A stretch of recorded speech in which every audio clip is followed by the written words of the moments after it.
ধর তেহালি বাট একটা তুই বান্দির তুই। কামু ভাই কি বিড়বিড় করে পড়তেছে, একটু জোরে পড়েন না, আমিও একটু শুনি। বাজার ভোজ্য তেলের মিল মালিকরা বাজার নিয়ন্ত্রণে এখন নতুন কৌশল অবলম্বন করেছেন। চট্টগ্রাম ঢাকার মিল মালিকদের যৌথ সিন্ডিকেট সয়াবিন ও পাম অয়েলের নির্ধারিত 3 দিনের পুরানো বাসি খবর পড়তেছে, শুনছো? মাতাল না, আরে তুই কি কথা কি ঠিক আছে নাকি ওর? আরে মিয়া উঠলামই তো 3 দিন পরে। আজকের ব্যাপারে লিখছে ঘটনার অন্তরালে। আগে তো ঘটনাটা জানতে হইব, তাই না? অন্তরালে যাবো। কামু ভাই, হ্যাঁ আরে দেশের কি খবর আছে সেটা বলেন না একটু। এ বেটা ছাগলের রাখাল, তুই দেশের কি বোঝস রে? হ্যাঁ, তুই দেশের খবর কি রাখবি?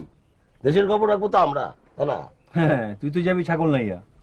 ছাগল যাইতে হইব না, আজকের পেপারের অর্ধেকই ছাগল পাগলের খবরে ভরা।